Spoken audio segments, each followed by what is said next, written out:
Bonjour, bonjour, bienvenue, bonjour tout le monde. Est-ce que ça va bien? Il est 11 heures. La dernière fois, on avait commencé à 11h30. Là, on commence à 11 heures. Merci tout le monde, bonjour, bienvenue. Merci d'être là pour cette nouvelle édition du Local, l'émission. La caméra est là, faut que je regarde la caméra. Moi Voilà. aussi, c'est pareil. Toi aussi. Je regarde la caméra. Bonjour, je suis avec Kamel aujourd'hui. Salut Jules. Et on va Bonjour. parler de. Donc, merci d'être avec nous pendant 1h30. Ah, quand même. Ouais. Ça passe vite en général, 1h30, ça va.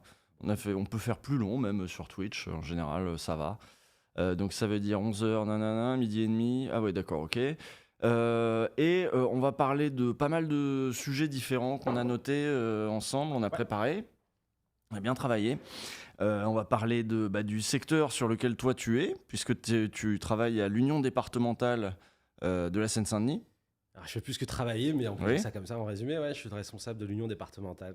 Oui, CGT 93. tu es le chef. Je suis le responsable. Responsable. Porte-parole. On n'a pas trop les chefs à la CGT. Ouais. C'est ça, il n'y a pas de chef. Il n'y a pas vraiment de chef. Et donc on va parler évidemment de ce que c'est que d'avoir une activité syndicale en Seine-Saint-Denis en particulier. Le bassin d'emploi, il a des spécificités, les métiers aussi. Je sais plus qui avait dit le principal employeur de la Seine-Saint-Denis, c'est le trafic de drogue. C'était il y a un an où il y a... Ouais, c'est le type du MEDEF de Geoffroy de Bézieux. Qui avait C'était sorti- lui. Ouais. Ouais. Il était revenu dessus, on lui avait claqué une déclaration unitaire à l'époque. Toutes les orgas du 93.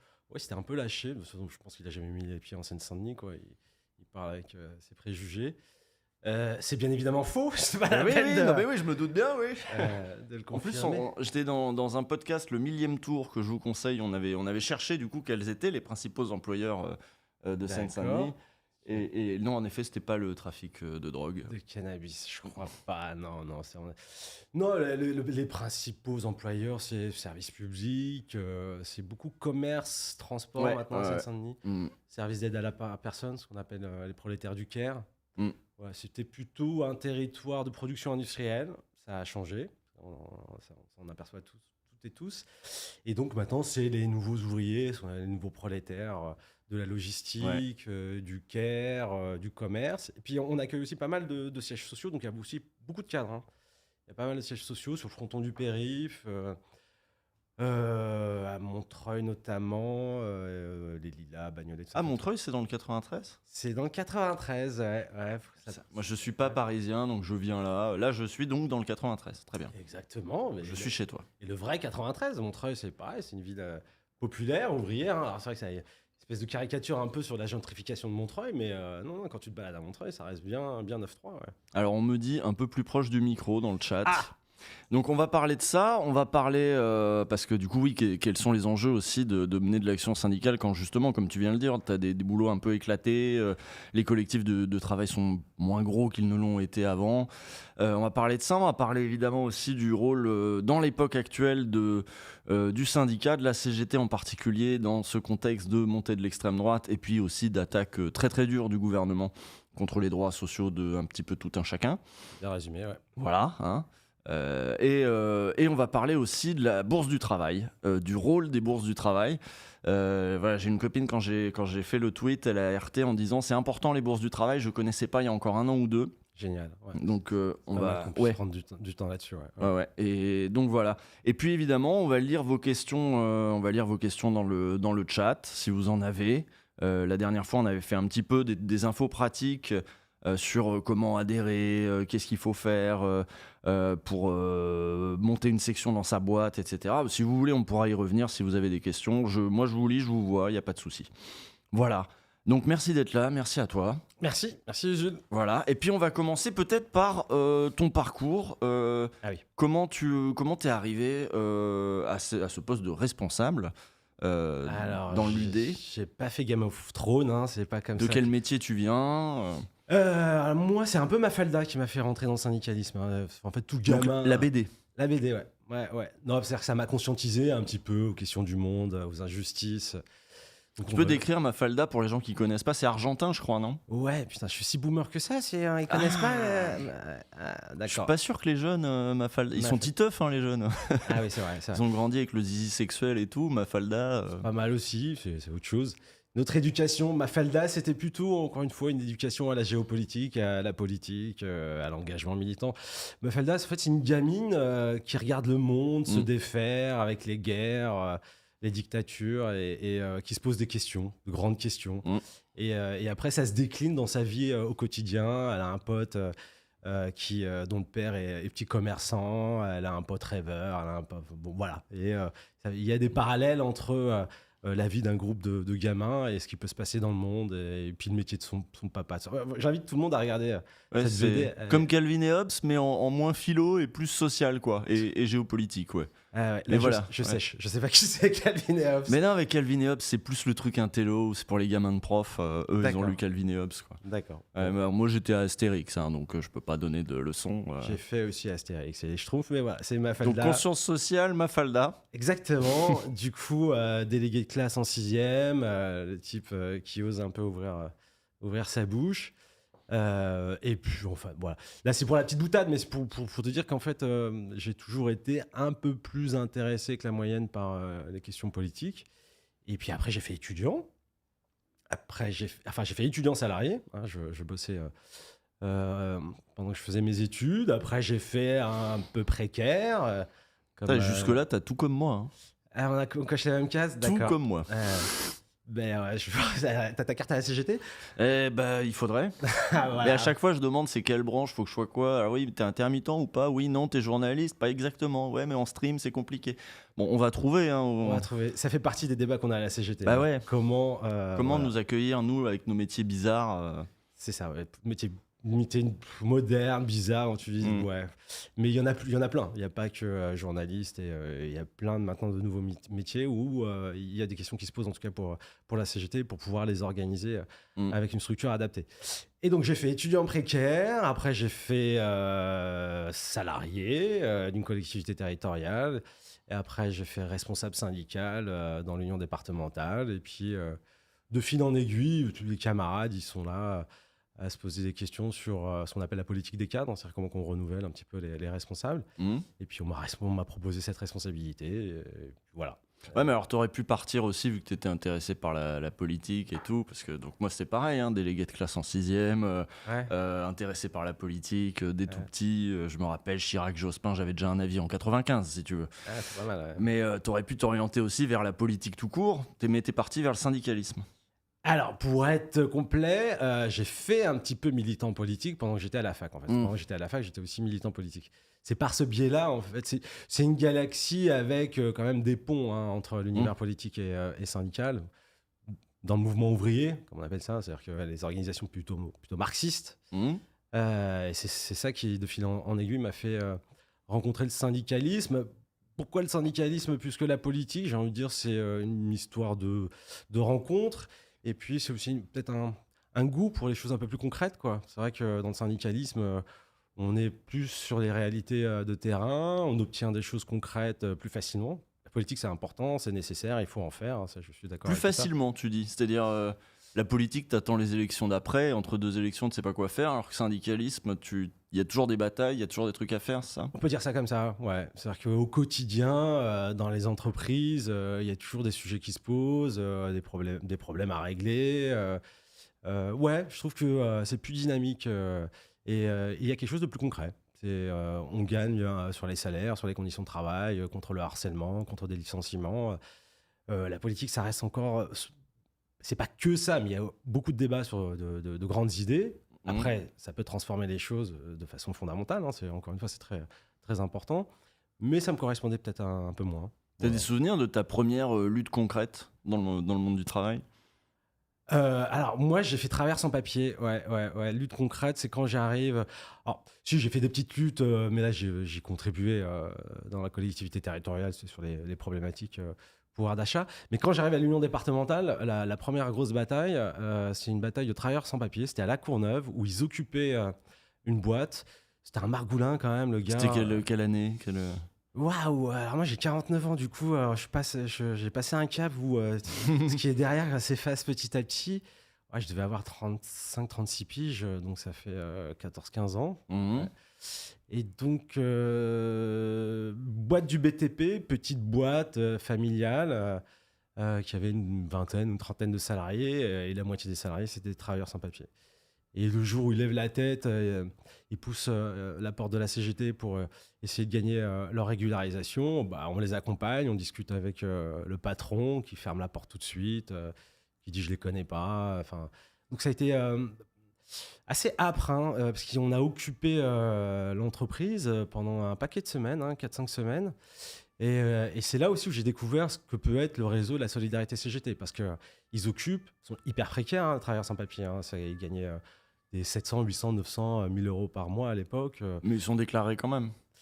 Non, alors Non, soit ils travaillent sous alias, les travailleurs sans papier, ils travaillent sous alias. Ou avec les papiers de quelqu'un d'autre. C'est ça. Sous alias, c'est avec les papiers de quelqu'un d'autre.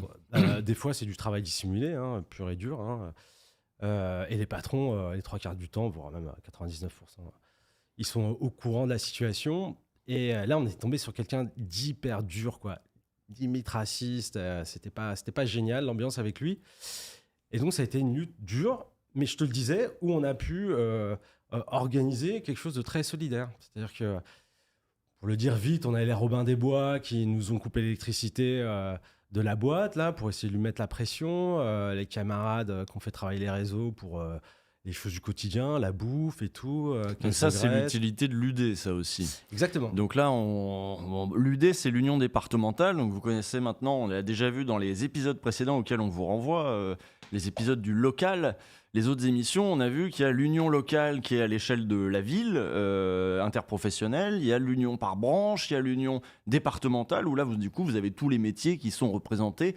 Les métiers du département dans lequel et puis évidemment l'union nationale, la confédération, l'échelle nationale.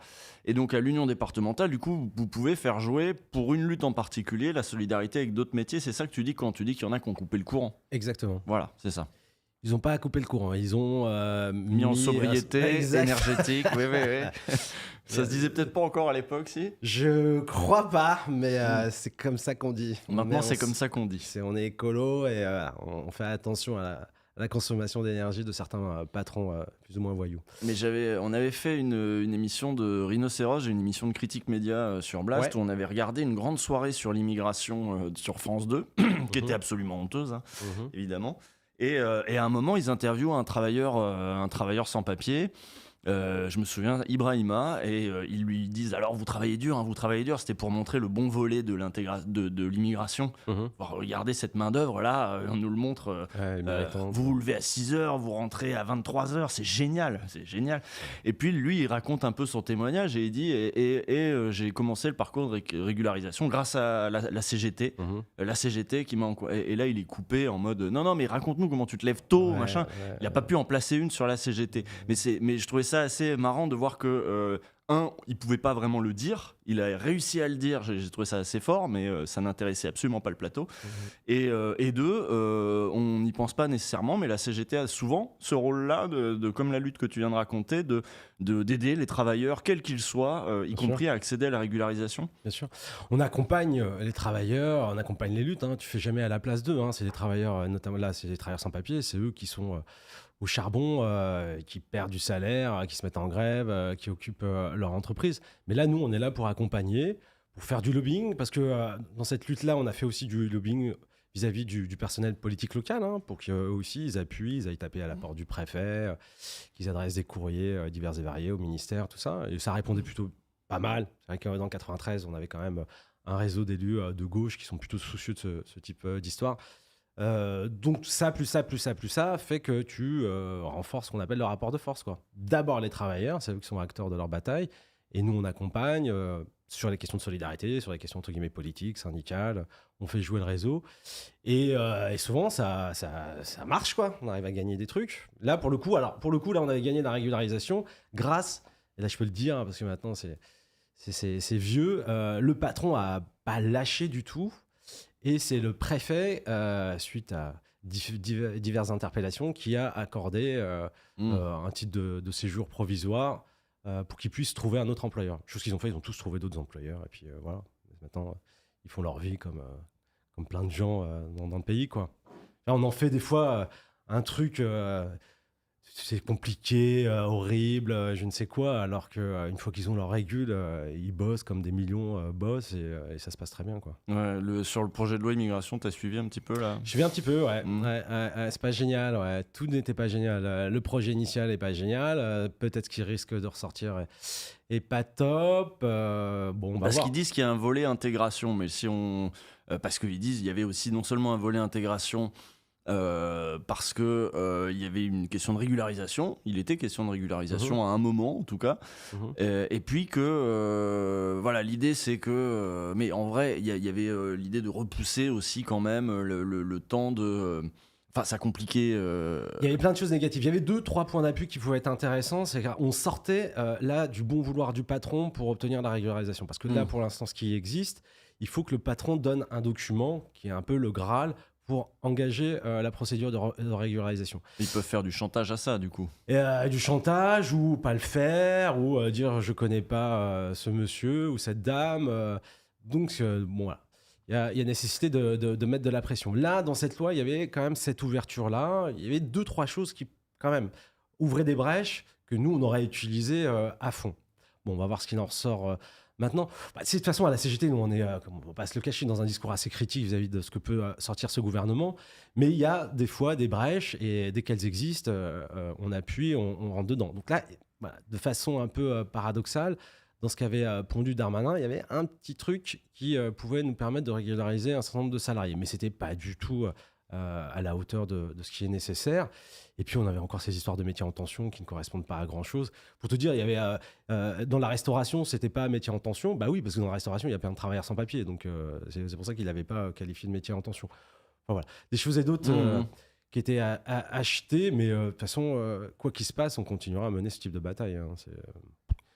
Ça ne nous effraie pas. Mais des fois, ça peut mettre un peu de vent dans les voiles quand il y a des lois qui peuvent servir. Des fois, ça peut rajouter à la tempête, mais là-dessus, c'est une réalité telle dans le 93 que elle continuera à se poser, quoi. Hein. Donc, on continuera à accompagner ce type de salariés. Ouais. Alors justement, c'est quoi les enjeux particuliers dans le 93?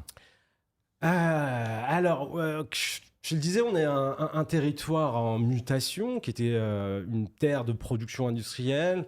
Maintenant, on a beaucoup plus de salariés de la logistique, de ce que je te disais, du prolétaire du Caire, le service d'aide à la personne, du commerce et des cadres dans notamment les sièges sociaux qu'on accueille. Donc, il y a un premier sujet, c'est d'arriver à lier tout ça, c'est-à-dire d'être de la CGT de tout le salariat du 93, hein, des plus modestes ou moins modestes. Ça, c'est un premier enjeu. Deuxième enjeu, bah, c'est d'implanter la CGT dans des endroits où il y a moins cette culture syndicale, où il y a moins de collectifs fournis de salariés, notamment dans la logistique, hein, qui sont un petit peu des industries un peu plus récentes. Donc ça, c'est du boulot. C'est du boulot parce qu'on n'est clairement pas aidé par les patrons. Hein. Donc ça nécessite de se déployer, d'aller à la sortie, distribuer des tracts, de créer des liens, d'expliquer comment on fait, comme l'a si bien fait Agathe la dernière fois avec toi. Une section syndicale, un syndicat, quel droit ça donne, quelle protection aussi ça donne, parce qu'il faut le savoir, hein, quand on a des mandats dans les boîtes, on a un statut un peu particulier, on est entre guillemets protégé, mais c'est pas parce qu'on aime les syndicalistes, hein, c'est pour permettre justement aux syndicalistes dans les boîtes de ne pas subir la pression patronale pour porter la voix des travailleurs et des salariés. Voilà, de ne pas se faire dézinguer dès que tu réclames une augmentation de salaire, parce que la démocratie, il faut le savoir, elle s'arrête un petit peu aux portes des boîtes. Hein. Voilà, le patron, il a quasiment, il a beaucoup de pouvoir sur ses salariés, notamment sur la vie ou la mort sociale, même si c'est un terme peut-être un peu dur, des travailleurs. Mais en tout cas, voilà, pour essayer de corriger un petit peu ce déséquilibre dans les boîtes, les syndicalistes qui ont des mandats ont une protection, on peut le dire comme ça. Donc voilà, c'est les enjeux. Et dans le commerce et la logistique et le service d'aide à la personne, il y a beaucoup de droits à gagner, notamment sur la question des salaires. Hein, c'est pas des énormes salaires. Non, ouais. Donc il y a beaucoup de droits à gagner. Et c'est quasiment faisable si on arrive à s'organiser avec la CGT, à construire des revendications, à les faire de façon solidaire. parce que la force des salariés, c'est la force du nombre, quoi, hein. Dès qu'ils décident Ouais. de Et façon... c'est plus compliqué parce que du coup, moi, je connais un peu la logistique. J'ai bossé aussi là-dedans Ah ouais? durant mes années précaires. Ouais. Moi, j'ai pas Euh, fait la logistique. Moi, je fais le nettoyage. J'ai fait, ouais. à Roissy, pardon. Nettoyage des ingles des gros avions. C'était pas mal aussi. Puis mon père qui était ouvrier, avant il était ouvrier dans la production, donc dans usine qui faisait des amortisseurs et tout, à l'époque c'était dans l'Eure, et c'était une grosse usine où il y avait 800 1000 personnes, non je sais plus, 800, un truc comme ça au moins. Et puis après, quand l'usine a fermé, délocalisé, Ouais. on a dû déménager pour aller dans un meilleur bassin d'emploi et on s'est retrouvé... donc lui, il a retrouvé un poste dans une boîte de logistique. Ouais. Et là, c'est pas les mêmes échelles non plus de collectifs de travail. On tombe plutôt à des boîtes qui peuvent tourner avec 50, 200 employés, Ça, ouais. alors que c'est des gros centres, Bien sûr. mais c'est des énormes entrepôts. Ça, ouais. Voilà. Donc c'est plus compliqué aussi d'organiser la lutte dans des collectifs de travail plus petits. Oui, ils sont plus éclatés, ils ont moins de temps où ils sont tous ensemble. Mhm. Voilà, on essaye de les isoler, donc ouais, c'est une des difficultés. Comme tu le dis, c'est des unités avec moins de concentration de salariés et d'ouvriers. Voilà, mais le but du jeu du syndicalisme, c'est de dépasser les difficultés, quoi. Donc, faut y aller, quoi. Mais c'est vrai que c'est des secteurs où la syndicalisation est pas très très balèze, quoi. Donc Il y a un recours aussi aux intérimaires qui est important. T'as totalement raison, on va changer de place. Oui, t'as raison, oui, voilà, il y a tout cet aspect-là aussi, ouais. L'utilisation de salariés précaires, ouais, ouais, qui complique aussi les choses. Ça tourne. Et puis, c'est des métiers aussi où il y a un turnover aussi Mhm. très important, ouais. Avant, la culture ouvrière, il y avait une espèce de fierté ouvrière. On bossait dans l'usine, on était fiers de ce qu'on construisait de ses mains, même si les tâches n'étaient pas simples, hein, faut pas non plus dire que c'était le paradis, hein. Mais voilà, on voyait la bagnole qui sortait ou Mhm. le produit qui sortait, et puis il y avait le syndicat, et puis on se serrait les coudes. Là, dans la logistique, ils savent pas ce qui sort des cartons, quoi. Mhm. Tu sais pas, voilà, c'est une nouvelle économie, une nouvelle organisation de l'économie. Donc, voilà, tout ça fait que c'est différent, un peu plus compliqué, mais qu'il faut quand même faire le taf, comme on dit Mhm. chez nous, là, pour Ouais, tu essayer penses de... même que, bah, du coup, là, tout ce que tu décrivais sur bon, être fier quand même du produit fini, machin, c'est ce que Marx décrivait ça en parlant de Ouais. l'aliénation, tu vois. Il dit, bah, on est rendu autre à notre travail, il nous concerne même plus. Alors, c'est évidemment encore plus fort dans la logistique où, Mm. oui, comme tu disais, tu as un carton, tu as un chiffre, une lettre qui correspond à une place, puis ça part là-bas, tu sais même pas, il y a marqué China, bah, ça part en China, tu sais pas pourquoi. Et tu penses que le fait d'être moins fier de son travail parce qu'en fait on y est plus étranger fait aussi qu'on s'investit moins, y compris pour le changer, y compris dans le travail syndical derrière. Bah, il y a sûrement un peu de ça, c'est-à-dire quand tu as la perspective de rester dans ta boîte, Mmh. voilà, tu t'investis davantage, et dans le syndicalisme et dans ton travail. Il y a sûrement de ça. Il y a aussi une question de valorisation du travail. C'est quand tu as des salaires qui ne bougent pas beaucoup, qui ne grimpent pas beaucoup, tu penses peut-être à te barrer ailleurs. Mmh. Voilà. Dans la logistique, il y a aussi pas mal de gens du transport, hein, qui sont avec leur petite camionnette, qui prennent les paquets, qui vont à gauche, à droite. Eux, ils sont isolés toute la journée quasiment seuls, hein, avec euh, un planning à tenir, Ouais, une donc c'est dur cadence. de les choper ceux-là. Ouais, carrément. Mmh. C'est très compliqué. Il y a peut-être aussi l'affaissement, hein, du mouvement ouvrier qui fait que la fierté ouvrière, elle est moins présente dans le pays et dans ces catégories sociales, quoi. Donc, il y a des choses à reconstruire. Mais puis, même dans les métiers d'aide à la personne, du soin et du lien, c'est des beaux métiers qui sont... et là, pour le coup, tu vois, l'utilité, le Ouais, sens, là c'est concret, il là, est plus ouais. palpable. Ouais. Mais c'est des métiers qui sont pas valorisés à la hauteur de ce qu'ils devraient être, quoi. C'est pas assez payé, des amplitudes importantes, des métiers très féminisés aussi, Mmh. des gens qui sont des salariés qui sont isolés. Donc là, pour le coup, tu pourrais dire qu'il y a du sens, c'est important, on sait qu'on va en avoir de plus en plus besoin. La pyramide des âges aidants, progrès de la médecine font que, on va normalement, Mmh. pas nous La peut-être, mais silver economy la aussi, on silver appelle ça. economy. Alors, j'aime pas trop ce terme-là parce que tu vois, on marchandise. Il y a un côté un peu Ah marchandisation, bah quoi, tu vois. complètement, ouais. Ouais. Silver economy, ça veut dire silver comme les cheveux argentés des vieux. Et on se dit, ah, il y a du business là, il y a de plus en plus de vieux, donc la silver economy. Ouais. Ça, bah, les capitalistes, là, ils sont balèzes, hein, pour trouver des sources de profit Mmh. dans tout ce qui émerge. nous, on n'est pas trop à utiliser ces concepts-là, mais en tout cas, il y a des besoins sociaux et il y a des gens qui travaillent et il faut absolument se battre pour valoriser leur salaire. Et surtout que c'est beaucoup, beaucoup de femmes, quoi. Donc là aussi, c'est le défi du syndicalisme, Ouais, quoi. c'est compliqué parce que, alors là, on a vu les chiffres il y a pas très longtemps. Je crois qu'il y avait 13% avant, avant les années Macron. Avant les années Macron, il y avait 13% des salariés qui étaient au SMIC. On est monté à 17. J'ai même vu 20, moi. 20. Ouais. Ouais. La dernière note de la CGT dit 20. Ah ouais, bah. 20%, ouais. Donc ça veut dire que là, c'est une lutte. C'est dur de faire décoller du SMIC. Les patrons se disent, bah, si le SMIC, c'est pour quelque chose, on vous laisse au SMIC.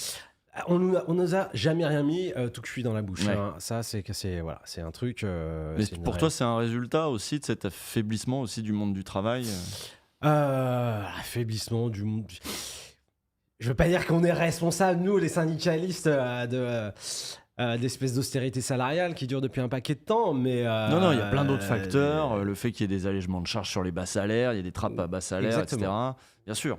Il y a des trappes à bas salaire, il y a la financiarisation de l'économie, hein, l'espèce d'avidité du capital hein, qui est sans limite. Et il faut donc impulser des luttes. Il faut s'organiser dans un syndicat, il faut s'organiser avec la CGT, je pense que c'est la première étape. Et puis après, on construit ces revendications dans le cadre de batailles plus ou moins dures, ça dépend qui on a en face de nous. Je pense qu'on ne pourra pas inverser les choses sans mouvements sociaux assez musclés, assez puissants, quoi. Voilà. Discuter à froid avec les patrons, c'est une conversation plus ou moins polie et aimable. Généralement, on n'obtient pas énormément, quoi. C'est comme ça, l'histoire sociale est ainsi faite. Donc, mais on a des victoires, nous. Oui, parce que j'allais te répondre. Du coup, on va te dire, bah oui, mais regarde, on s'est mobilisé, y compris la CGT, évidemment. Il y a eu l'intersyndicale, il y a eu le mouvement contre la réforme des retraites qui était quand même massif et qui a été largement ignoré, balayé, à coup de 49.3 d'ailleurs. Hein, et on va te dire, bah oui, mais même ça, en fait, ça marche pas, quoi. Même quand on lutte, ça marche pas. Mais toi, tu dis, oui, mais si, localement, sur des petits trucs, sur boîte par boîte. Exactement.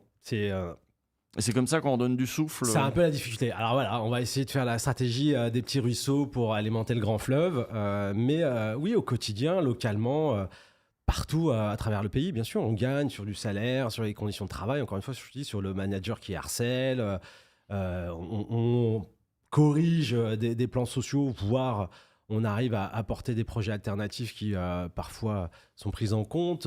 Il y a quand même pas mal de petites choses qu'on arrive à gagner. C'est vrai que sur des grandes batailles, ce qu'on appelle interprofessionnelles, notamment sur les retraites, là, depuis le CPE, il n'y a pas eu de grande victoire sociale. Mais ça ne doit pas... faire attention à pas... parce que ça, c'est une arme du patronat. Hein, c'est alimenter le fatalisme, de dire à quoi bon, ça ne sert à rien. De toute façon, tout est plié. C'est comme ça, il n'y a qu'une seule vérité. There is no alternative. Là, en fait, c'est à toi de dire ce que ça veut dire. There is no alternative. Il n'y a pas d'autre choix. Donc, Margaret Thatcher, il n'y a qu'une façon de faire, quoi. Exactement. Il n'y a aucune alternative au projet néolibéral sécuritaire. Voilà. On peut dire, on va le dire comme ça. Et Macron est complètement là-dedans, en effet, il n'y a pas de problème. Et Macron est complètement là-dedans, et une partie du patronat, et là-dedans, voire pire. Donc ça, c'est un des dangers parce que ça affaiblit la combativité et l'essence aussi du syndicalisme, c'est quand même la combativité, quoi. C'est de dire, j'ai le droit à une vie digne, j'ai le droit de vivre dignement de mon travail. Je suis légitime aussi à porter ce type de revendications. Je réclame pas la charité. Il y a un truc en ce moment, c'est un camarade, Nicolas Droissy, qui m'a sorti... cette punchline, et je trouve qu'elle est assez parlante. Le patronat en ce moment veut nous transformer en chasseurs de primes. C'est la prime pour ceci, pour les résultats, pour je ne sais quoi, parce qu'il fait beau, et refuse de discuter d'augmentation générale des salaires. Et donc Nico, alors il dit non, moi je suis pas un chasseur de primes, je suis un pot rouge, moi ce que je veux c'est une augmentation générale des salaires. Parce que c'est bien pour le pouvoir d'achat, on va dire comme ça, aujourd'hui, et ça participe aussi à financer ce qu'on appelle l'État social, quoi. Hein. La sécu, les hôpitaux, exactement, les écoles. On rappelle que pour les primes, vous cotisez pas, donc ça va pas dans les caisses derrière, y compris pour votre propre chômage, votre propre retraite. Exactement. C'est la méthode Macron depuis quelques temps. D'ailleurs, c'est même après les Gilets jaunes, il avait aussi cédé ça.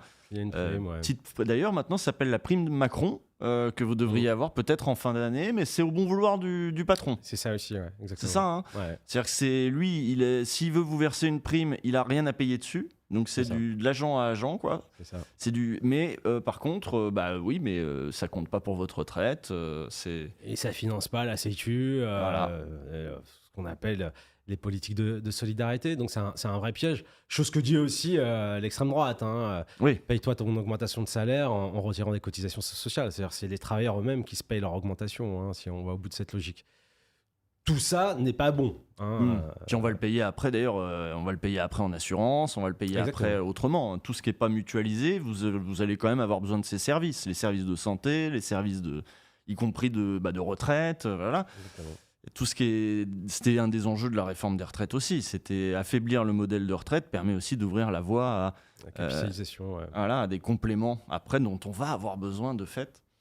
Et c'est le libéralisme. Ouais, c'est bien foutu. Ils ont, ils ont une logique et ils avancent, ils avancent. Donc voilà, mais ils avancent pas aussi vite qu'ils souhaiteraient et des fois ils s'arrêtent, des fois on les fait reculer. Moi, je trouve que dans ce pays-là, il y a quand même pas mal de choses intéressantes qui se font de façon combative. Pas assez, encore une fois, mais il y a quand même des choses qui se font. Et je reviens sur la question des travailleurs sans papier. On a obtenu une dérégularisation. Moi, sur mon département, on se bat contre la fermeture d'une clinique privée. Et j'espère qu'on va réussir à concrétiser notre projet alternatif. Parce qu'on est un département où c'est des spécificités. Alors, malheureusement, c'est plus... C'est-à-dire, attends, il y a une clinique privée et ils veulent faire un plan social fermé. Carrément, ils l'ont fermé. C'est D'accord. pareil, c'est un margoulin là, qui a pompé la thune de la Sécu. Grâce à une tuyauterie comptable, les sous sont partis dans d'autres structures. Puis un jour, elle a dit, je ferme la porte. Sauf que c'est pas une épicerie, une clinique. Tu te retrouves en galère avec ta dent ou tes examens. Donc oui, carrément, il a fermé la clinique. Ils avaient un projet alternatif. Et on a monté un projet alternatif, ouais. De reprise de Lévry-Gargan, ou quasiment, si tu mets de la caisse de dépôt, on souhaite l'adosser à l'hôpital public du coin, le GHT. Là. Donc la caisse des dépôts, c'est des fonds de l'État oui, c'est ça. Qui servent pour investir, notamment dans des trucs. Voilà, des fois ils avaient même des parts à Burger King. Oui, des fois c'est bizarre comme investissement, la caisse des dépôts. S'ils peuvent mettre du fric dans les sandwichs, pourquoi pas dans la santé. Et on souhaite l'adosser, je te disais, à l'hôpital, le gros hôpital du coin, qui a déjà bossé avec cette clinique pendant le Covid. Il s'était associé là, pour l'histoire de vaccins et de prise en charge des gens atteints par le Covid. Et là, entre guillemets, la gouvernance de l'hôpital est prêt à toquer, à signer. Et on va avoir un rendez-vous au ministère pour voir si cette histoire peut se concrétiser. Voilà, on a bon espoir. Mais... Voilà, cette clinique, elle ferme, mais tu as des gens qui disent, bah non, on n'est pas d'accord, quoi, et on se mobilise. Action, tract, pétition, le maire qui était un maire de droite qui au début dit, oui, mais vous savez, maintenant, elle est aussi dans la bataille. Donc, ça pour dire que la logique libérale, il n'y a pas de fatalité, quoi. Et puis, c'est une manière aussi de mobiliser les travailleurs. C'est aussi une manière de ne pas subir et donc de ne pas avoir l'impression qu'on est à la merci, qu'on est juste bon à subir. Reprendre un peu la conscience de son pouvoir, la conscience qu'on peut faire quelque chose. Alors, seul, pas tellement, mais à plusieurs, oui, et avec le syndicat, évidemment. Et est-ce que, comme ça, c'est aussi... Est-ce que je voulais qu'on parle un peu de l'extrême droite. Ouais, j'ai vu que sur tes tweets et tout, toi, t'es très furax, tu vas là. Ah, j'aime pas trop l'extrême droite. Mais je crois qu'à la CGT non plus. Non plus. Non plus, ouais, l'extrême droite. Qu'est-ce que je t'en dis? Pas du bien, je vais pas... Non, mais c'est moi, ce que je voulais savoir, c'est enfin, je le sais, mais que tu m'expliques ce rapport particulier qu'il y a aussi avec la CGT, parce que la CGT... par exemple, comment dirais-je, il y a de toute façon, quand on est dans un syndicat, on doit faire abstraction des engagements politiques, des affiliations partisanes des uns et des autres, parce qu'on est ensemble. Donc ici à la CGT, ici au siège, il y a des gens qui sont plutôt proches des socialistes, d'autres des communistes, d'autres des insoumis, et puis tout le monde de toute façon est dans le monde du travail, etc. Mais s'il y a une exception, c'est ici, on est quand même pas très open avec les gens du RN. Ouais, on est radicalement antifasciste. Voilà. Ouais. Parce que de toute façon, l'extrême droite, c'est l'ennemi du monde du travail, c'est l'ennemi des organisations syndicales. Ça, c'est historique. On regarde le programme. S'ils arrivent au pouvoir, les premiers sur lesquels ils vont cogner, c'est les syndicalistes. Hein. Et puis la gauche en général. Mais ça, c'est clair qu'on n'a rien à faire et à voir avec eux. Puis les étrangers aussi, un peu quand même. Ouais, alors moi, c'est vrai que moi, je coche racisé, je mange pas toutes les viandes et je suis à la cégette, donc ça risque d'être un peu délicat. Ouais, tu seras haut dans la liste. Ouais. Mais on a des réseaux et on saura se défendre. Ouais, pour être plus concret, plus sérieux, c'est un vrai danger maintenant, malheureusement. Avant, moi, je suis d'une génération où ce qui passe en ce moment dans certaines chaînes d'information, il y a 20, 30 ans, ça aurait été mais impossible. Et il y a des choses qui sont complètement banalisées, c'est assez effrayant. Mais après, la montée de l'extrême droite, je pense que les libéraux ont une grosse part de responsabilité. Hein. Je veux dire, on ne peut pas dire faites attention aux services publics, faites attention aux politiques de solidarité. Construisons une organisation d'économie qui permet à chacun de vivre dignement, d'être soigné, d'être éduqué, d'avoir des perspectives. Tout ça, ils l'affaiblissent et après, ils sont là. Ah, ben, c'est dégueulasse.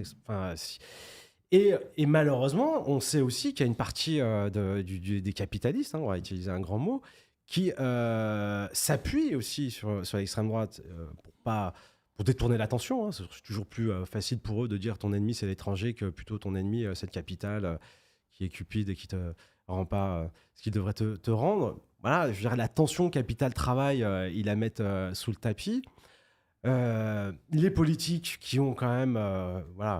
il y a certains endroits en France, je le disais, en Seine-Saint-Denis, on est qualifié à 94% de désert médical avancé. Avancé, quoi. Et il y a beaucoup d'endroits dans le pays où c'est... la même chose, où on galère pour trouver un médecin, où on passe 15 plombes aux urgences, alors que pareil, moi je suis d'une génération, il y a 20 ans, c'était parmi les fiertés du pays, notre système hospitalier. Ouais. Tu rentrais, t'étais soigné, plutôt bien, et c'était la collectivité qui prenait en charge, et c'était bien, on se sentait du coup... Je crois qu'on est une génération qui est née dans des maternités qui ont peut-être fermé depuis, en fait. Exactement. C'est vrai. Ils sont en train de nous faire des usines à bébés. D'ailleurs, la clinique de Livry-Gargan, on se voit notamment là-dessus parce que c'est une maternité à taille humaine qui faisait 800-900 accouchements à l'année. Et maintenant, ils veulent nous faire des trucs à 4-5 000 accouchements à l'année. Et ils dégagent les femmes au bout de 2 jours. Oui, parce que ça coûte, les forfaits nuits, là, machin. Là. Et ouais, exactement. Et puis, pareil, une partie des métiers qui n'ont pas été valorisés. Et du coup, il y a des soucis sur le personnel. Donc, tout ça, quand même, participe à la montée d'extrême droite. C'est-à-dire, donc l'offre de services publics qui s'est restreinte, les conditions de travail et de rémunération qui sont aussi plus dures, les conditions d'emploi aussi, la précarité. Le fait d'avoir éclaté les collectifs, la nature du travail, le fait d'éclater les collectifs, d'isoler les salariés, ça peut amener à un peu plus de rumination. Tu as moins l'occasion d'avoir des temps en commun pour travailler politiquement les choses, pointer les responsabilités. Une espèce de socialisation politique. Donc voilà, ça c'est moins le cas. Donc le syndicat va être à la fois le lieu, l'outil pour à la fois recréer du collectif entre les travailleurs, mais aussi pour défendre un certain modèle social, une certaine idée. Donc tout à l'heure on parlait de cotisation. Bien sûr. Là où par exemple évidemment Marine Le Pen dit moi je vais vous augmenter les salaires en baissant les cotisations et je vous donne ça en salaire net et en avant Guingamp. C'est ça. Et puis donc c'est pas il y a un modèle de société qui est défendu derrière quoi. Oui et puis c'est la hiérarchie des hommes et des femmes, l'extrême droite. Je ferai des économies là-dessus parce que je ne le donnerai pas à un tel. Voilà, on divise. La préférence nationale, on appelle ça maintenant. Ils ont un peu aseptisé. Mais oui, enfin, c'est terrible. Ce qui est en plus une folie sociale et économique, parce que créer de la division entre les travailleurs, tu vas appauvrir tout le monde. On le dit jamais assez, mais l'immigration, elle contribue à la richesse d'un pays.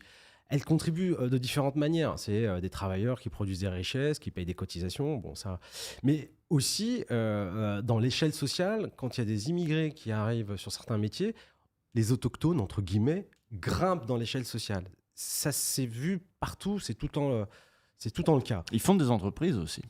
Et parfois aussi, ils créent des entreprises. Mais même beaucoup, en fait. Proportionnellement, là, dans la création, j'avais vu les chiffres il n'y a pas longtemps parce qu'il y avait un entretien sur Blast de Paloma Moritz avec sociologue François Héran et une meuf dont j'ai oublié le nom qui fait le site Desinfox Migration, Je connais qui, pas, tu vois. qui racontait que le total des nouvelles créations d'entreprises, je sais plus, je crois que c'était plus de 10% qui sont le fait d'étrangers, en fait, en France. Alors c'est bien, mais ça veut peut-être aussi dire quelque chose. Souvent, on Des filiales de trucs étrangers, non, tu pas veux du dire tout. On crée son taf parce que Ouais. on subit la discrimination. Ça peut être aussi Il y des a- auto-entreprises, peut-être qu'elles sont comprises dedans, mais moi je pensais. Oui, c'est vrai qu'on pense aussi à tous les commerces, tous les magasins, Ouais. etc. Ouais, Mais bon, ça peut être le signe d'un certain Mais oui, dynamisme. mais c'est pour il y dire a- que l'idée, que c'est pas qu'il y a un gros gâteau, en gros, qu'ils vont venir manger s'ils viennent, Ouais, mais t'as que raison.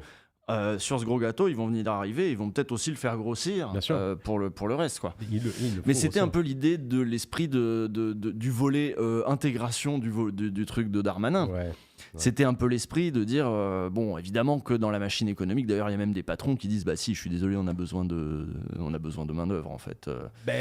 D'une part, parce qu'il y a des métiers où ils ont du mal à trouver de la main-d'œuvre. Et puis, d'autre part, hein, le fait de garder des salariés sans droit, ça tire un petit peu les droits sociaux et les salaires par le bas. C'est du dumping social. Hein.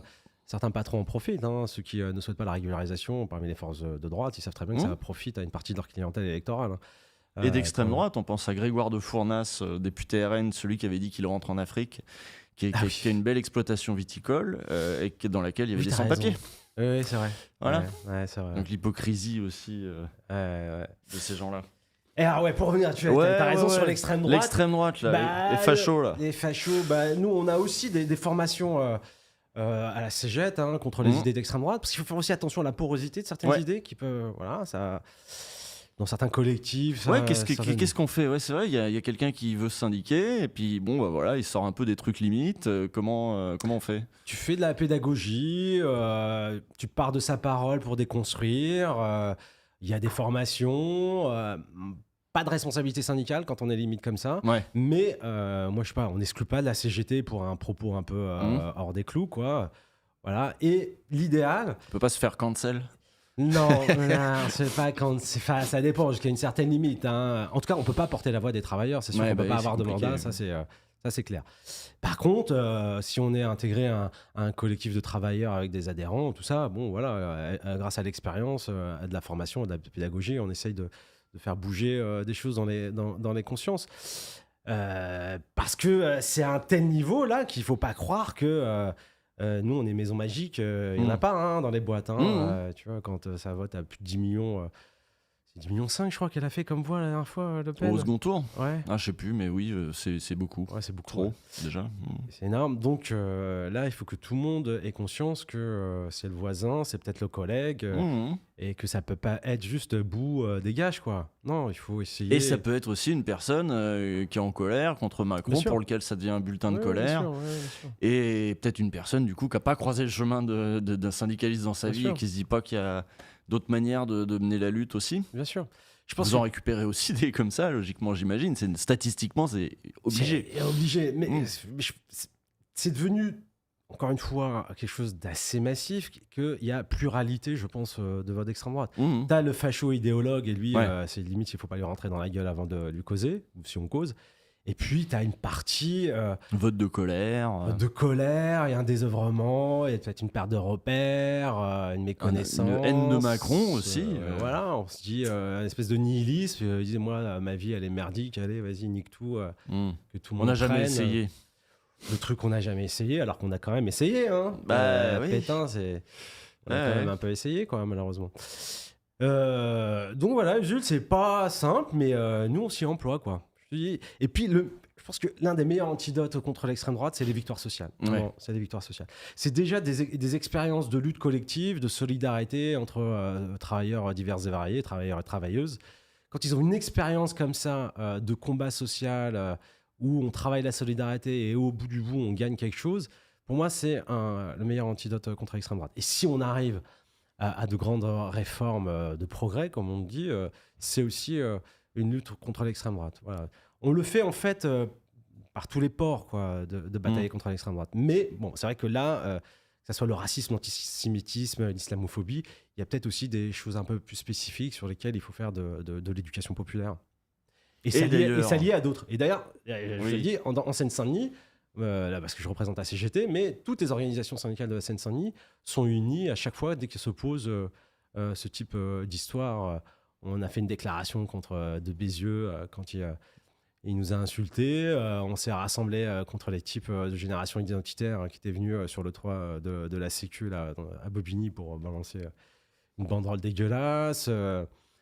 Zemmour a voulu, lors de sa campagne, atterrir à Montreuil pour faire je ne sais quoi. Bon, il a changé d'idée, vu la mobilisation qu'on a montée.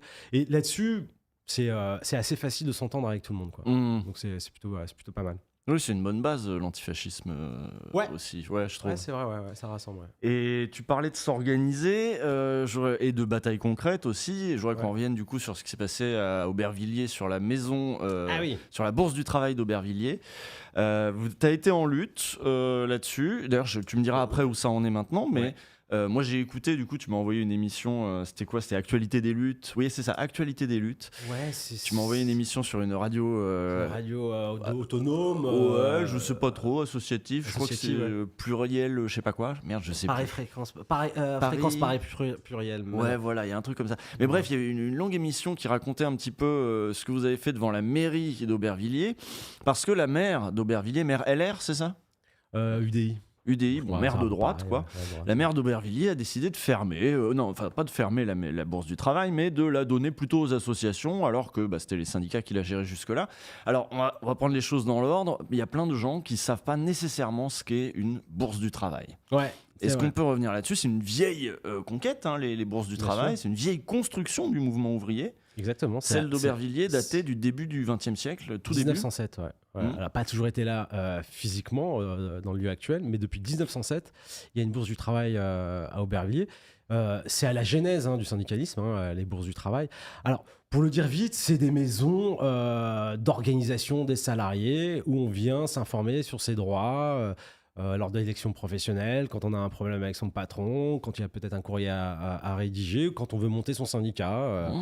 Alors, tu vas me dire, ouais, mais il y a des syndicats dans les boîtes, pourquoi il y a des bourses du travail? Il n'y a pas des syndicats dans toutes les boîtes. Déjà, la présence syndicale, elle n'existe pas partout. Il y a des boîtes qui sont petites, avec peu de salariés, où c'est encore plus délicat de monter. Il y a des boîtes où il n'y a pas de place pour un local syndical, point barre aussi. Aussi. Il y a tout ça. Et puis, l'esprit des bourses du travail, c'est aussi une maison des solidarités, c'est-à-dire qu'on s'occupe de tous les sujets qui concernent les travailleurs. Les problématiques au sein de la boîte, mais aussi services publics, transport, cadre de vie, lutte contre le racisme, lutte sur les problématiques d'égalité femmes-hommes, sur le féminisme, sur des sujets qui concernent l'environnement. Voilà, on est vraiment... Et elles appartiennent à qui? Les lieux appartiennent à qui? Ils sont prêtés? Ils sont donnés? Ils sont... Alors oui. Il y a une concession? C'est des mises à disposition des collectivités territoriales. Nous, on estime qu'il est légitime que les collectivités territoriales mettent à disposition des locaux. C'est juste des locaux, c'est pas non plus. Et dans les bourses, ce sont des militants bénévoles qui assurent des permanences, qui organisent des réunions, qui font des fois des initiatives d'éducation populaire. Donc à Aubervilliers, des fois, ça fait salle de spectacle aussi, à l'occasion. Oui, bien sûr. Il y a Salvagraph dans le chat qui demande comment peut-on créer une bourse du travail dans sa ville. À mon avis, déjà, regarde s'il n'y en a pas déjà une. C'est ça. Parce que c'est assez probable qu'il y en ait une et que tu ne le saches pas. Exactement, ou pas très loin de ta ville. Il n'y en a malheureusement pas dans toutes les villes. En créer une, crée d'abord le syndicat dans ta boîte. Ça va être un peu plus simple. Et que te dire d'autre? Alors déjà, sur Aubervilliers, elle a décidé de l'affiler à des associations. On a déjà connu ça ailleurs. Les élus de droite, ils doivent se filer les méthodes et les éléments de langage. Ils essayent d'opposer syndicats et assos, quoi. Voilà. Alors, c'est précieux, la bourse du travail d'Aubervilliers en particulier. C'est-à-dire qu'il n'y en a pas non plus à des kilomètres à la ronde et elle centralisait vraiment pas mal d'activités autour. Alors, c'est une grosse ville, Aubervilliers. C'est quasiment 90 000 habitants. C'est une grosse ville, c'est bien dense. Beaucoup de boîtes, beaucoup de PME, TPE. Ville très populaire. C'était avec un bout d'Aubervilliers, c'est la plaine Saint-Denis, tout ça, avec l'implantation de pas mal d'entreprises. Et on s'occupe aussi de pas mal de sujets qui concernent la précarité, la grande précarité. Donc, Aubervilliers, c'est pas Neuilly quand même. Hein. Voilà, elle sert au quotidien beaucoup cette bourse. Hein. On a aussi des salariés qui maîtrisent moyennement le français et du coup qui peuvent se faire rouler dans la farine. Hein, Ouais, il y a par une leur lettre à patron. l'accès au droit, Exactement. écrivain public, il y a des trucs Exactement. comme ça, des Exactement. services comme ça. Exactement. Ouais, exactement. Et donc, C'est un lieu de solidarité concrète, quoi. c'est ça. Après, nous, l'idéal, c'est qu'on arrive à faire en sorte que les salariés montent le syndicat dans la boîte, hein, qui s'organisent avec la CGT et qui viennent prendre les outils au niveau de la bourse. Mais c'est un peu ça, je veux dire, c'est la maison des solidarités, la maison des luttes, la maison s'organise, où on cause, un peu hors des sentiers battus, tels que... le monde Mes est organisé. souvenirs, quand je faisais mes premières manifs quand j'étais lycéen, c'est que c'est à la Bourse du Travail qu'on allait me gribouiller nos premières banderoles parce que y a un peu de matos, C'est ça. on a le droit, on va pas faire ça dans la cour du lycée, donc ça sert aussi à ça. Même quand il y a des mouvements sociaux de manière générale, ça peut accueillir des petits ateliers banderoles, des trucs comme ça. C'est ça, ou des tracts qui sont livrés par la Confédération à l'UD, puis après l'UD transvase aux unions locales. Et les gars, ils vont poser les tracts aux délégués syndicaux des boîtes ou organiser des distributions à la sortie des boîtes ou sur les marchés. Voilà, c'est un pouls battant de ce que peut revendiquer, faire le mouvement social en général. Et donc il n'y a pas à la CGT à la Bourse du Travail d'Aubervilliers, il n'y a pas que la CGT du coup, il y avait Solidaire aussi, Ouais, Solidaire bien présent aussi, la FSU. la FSU. Les autres un peu moins, Voilà. mais Ça un c'est peu ceux quand qui animaient un peu le truc. Ouais, au quotidien. Il y a aussi Force ouvrière à la CFDT, mais qui viennent de temps en temps. Quoi. Et donc la maire a décidé en conseil, enfin décision, j'allais dire décision personnelle du jour au lendemain de allez hop ça on coupe. C'est ça, ouais, bah voilà, à droite, quoi, toute sa splendeur. Donc on se laisse pas faire, bien évidemment. Et la bataille, elle est encore devant nous. Alors, ça mobilise pas mal. Ce qui est un peu chiant, c'est qu'on est sur une bataille défensive, quoi. C'est-à-dire qu'on essaie de nous raboter des outils qui existent depuis 1907. L'un de ses arguments, parce que bon, elle nous a accordé un rendez-vous quand même. Sympa. Je te le dirai à la fin, elle a un petit peu bougé à la suite de ce rendez-vous parce qu'on a quand même pas mal animé sa place de la mairie et qu'on mène pas mal de choses dans sa ville. Et bon, c'est une élue de droite à Aubervilliers, mais Aubervilliers, c'est pas une ville de droite non plus, quoi. C'est les bisbilles locales qui font que bon, ça serait un long roman. Et donc, elle me dit, mais cher monsieur, il n'y a pas des bourses de travail dans toutes les villes de France. Et je lui dis, ben oui, mais c'est vrai qu'il n'y a pas, y a pas des plages dans toutes les villes de France, il n'y a pas des stations de ski dans toutes les villes de France, il y a quelques spécificités territoriales. Moi, à Aubervilliers, il n'y a pas l'amicale des chasseurs de sangliers. Bon, il n'y a pas de sangliers à Aubervilliers. Par contre, il y a une vieille tradition ouvrière dans votre ville, quoi. C'est une ville qui a accueilli des centaines de milliers de travailleurs, beaucoup d'usines qui ont fermé, maintenant qui accueillent d'autres. Oui, c'était une mairie communiste avant aussi. Ouais. Jadis. Ça a été, ça fait partie de la ceinture rouge, quoi. C'est ça. Mais c'était vraiment des lieux de production. Hein. Encore une fois, la plaine Saint-Denis, où il y a un bout d'Aubervilliers qui est de la plaine Saint-Denis. Il y a peut-être des jeunes qui nous regardent, qui savent même pas ce que c'est que le terme ceinture rouge et qui, limite, se figurent même pas que la banlieue parisienne proche, ça a été un haut lieu de l'industrie autour de Paris. Et que donc du coup la ceinture rouge, ça veut dire que pendant tout un temps autour de Paris, beaucoup de mairies étaient tenues par le mouvement ouvrier d'une manière ou d'une autre, et avec tout un tas de choses qui vont avec, dont la présence de bourses du travail, et que c'est aussi la mémoire de ce territoire-là, quoi. C'est ça. Donc, la ceinture rouge, c'est pas la ceinture de judo, c'est un truc plus politique. Et ouais, voilà, c'est la mémoire, mais il faut pas que ça soit que de la mémoire. Hein. C'est aussi concret aujourd'hui, et on se bat pour que ça ait un futur. Mais voilà, l'argument de dire ça n'existe pas partout, bah oui, mais voilà, chaque. D'ailleurs, elle aurait dit, je sais même pas à quoi ça sert, moi, de toute façon, votre bourse du travail. Exactement. C'est culotté. Elle le savait ou elle le savait pas? Je sais rien si c'est une comédienne ou si elle est sincère. Elle dit ouais, je me rappelle une fois, j'ai pris un bus pour aller à une manif, parce qu'en plus elle vient d'enseignement, elle est CPE, proviseur, je sais plus, de droite. Ouais. Elle existe. Au début, assez méprisant. C'est moins méprisant. Mais c'est pas complètement réglé. Donc on doit normalement avoir un nouveau rendez-vous et on verra ce qu'il en est. Mais ça, c'est une bataille. C'est très récent, ça. Ouais, c'est assez récent, c'est depuis le mois de novembre. Le truc là en ce moment qui se pose, c'est la question des libertés syndicales. Tu vois, c'est les bourses du travail qu'on essaye de fermer. les syndicalistes dans les boîtes qu'on essaye de licencier, des responsables nationaux qu'on convoque au commissariat. On a notre responsable de l'énergie qui est aussi un responsable national, Myriam du Val d'Oise. Puis, Ouais, il y a eu un article du coup dans l'UMA que j'ai lu la semaine dernière ou il y a 2 semaines, je sais plus. Puis je crois que Sophie Binet avait fait aussi une lettre ouverte, je sais pas quoi, pour dire qu'il y a près d'1 millier de syndiqués CGT. Je sais plus si elle comprend les autres syndicats dedans, mais je pense qu'elle calcule que les CGT. je crois qu'elle parlait que pour les siens, mais j'imagine qu'il doit y avoir des solidaires et il doit y en avoir d'autres aussi, qui sont actuellement qui ont des ennuis avec la justice. C'est-à-dire que ce soit le patronat, le patronat et les pouvoirs publics, ont de moins en moins de scrupules à judiciariser des affaires qui sont des affaires dans lesquelles en fait les syndicalistes ont, je sais pas, plus ou moins exercé leurs droits, mais peut-être, je sais pas, ont débordé, ou même ce qui aurait été permis avant, en fait. Par exemple, on parlait de coupure d'électricité. Ça, typiquement, ça peut être un mise truc... en sobriété. Mise en sobriété. Typiquement, ça peut être un truc qui peut être judiciarisé, en fait, ça. On en arrive à un... Ouais, t'as bien résumé. Ouais, judiciarise. Je vois, Myriam du Val d'Oise, il la convoque parce que des militants ont collé des affiches sur une permanence d'un député. Bon, voilà, un peu de colle et pas grand-chose, quoi. D'accord, oui, ça va, quoi. Vous voyez, c'est ça le truc de... C'est Hervé, qui était... mon collègue dans le 93, c'est une bousculade. On vient à la rencontre d'Édouard Philippe, là, qui nous fait une grande messe là, sur le service public dans le 93. Donc on vient avec une banderole, on est une vingtaine. Et les flics nous disent dégagez. On dit mais on gêne personne là. Si, dégagez. Et puis il y a une bousculade. Il y a le calot d'un policier qui tombe et violence, je ne sais quoi. Enfin, tu sais, le truc assez classique. Donc on avait les vidéos et puis il a eu 5 jours d'ITT, le policier, quoi. Ah ouais.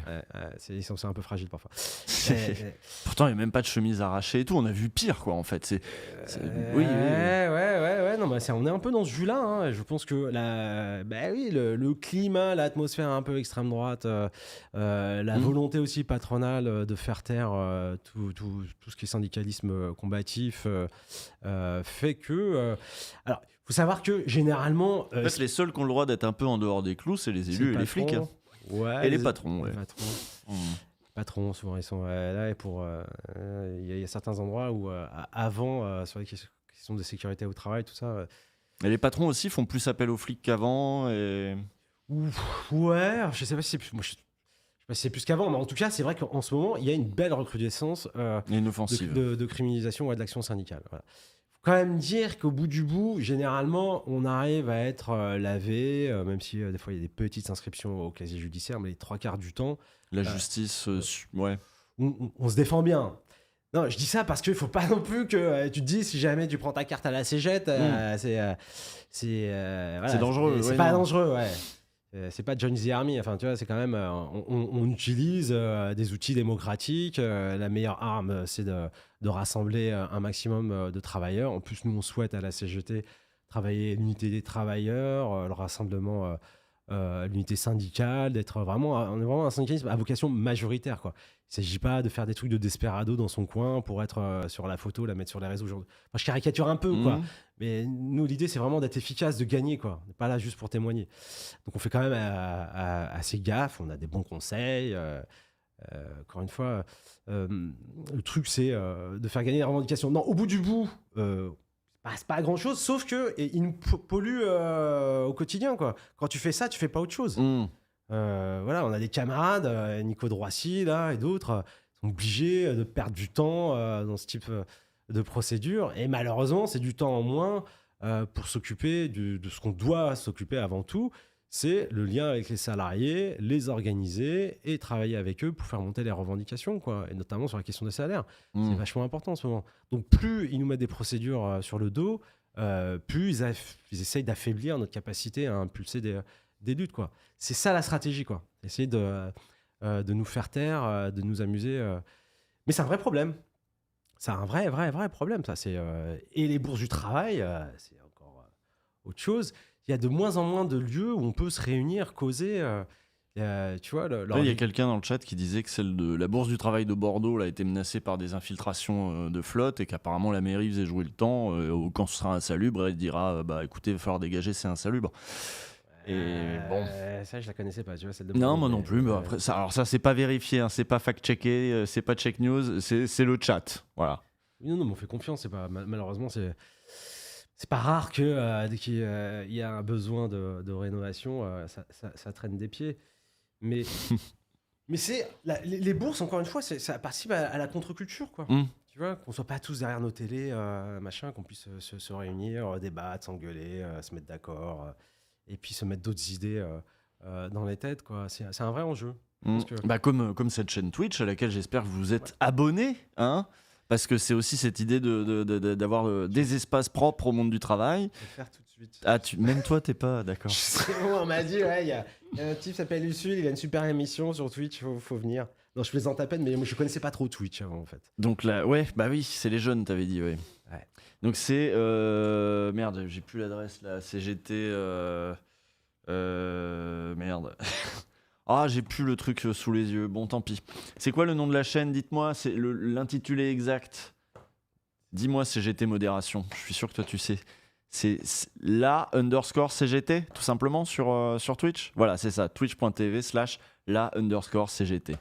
Voilà, c'est pas compliqué. Non, parce qu'il y a des gens, après, ils regardent les replays, ils regardent des booms, et comme ça, vous savez, quand vous retournez sur Twitch la prochaine fois, vous tapez la _ CGT. Et oui, ça fait partie, c'est notre petite bourse du travail à nous sur C'est pas mal. Internet, voilà. Ouais, c'est pas mal, ouais. Et du coup, on te pose des questions, tu réponds et tout. C'est Bah, ça, un là, peu ils posent pas trop de questions, hein. Là, ils ont l'air. Ils écoutent. Ah, ouais. Ils sont passifs aujourd'hui. Peut-être un peu trop tôt. Mais j'avoue, mais même pour moi, hein, c'est un peu trop tôt. Hein. Ouais, j'ai vu ouais, que t'étais plutôt du soir. Ouais. Bah non, mais je me suis levé à 6h30. Alors j'ai dit ça à ton camarade tout à l'heure. Il me fait bah oui, comme des milliers de travailleurs. Je fais ah, ok, d'accord. Oui, il a raison. Oui. Mais Ça t'as pas traité de petit bourgeois. non, mais C'est les limites. c'était drôle. Oui, il avait raison. Qu'est-ce que je disais? Qu'est-ce qu'on disait? Sur quoi fallait qu'on revienne? On était sur les bourses du travail. On était sur On a fait l'extrême droite, la bourse du criminalisation des camarades.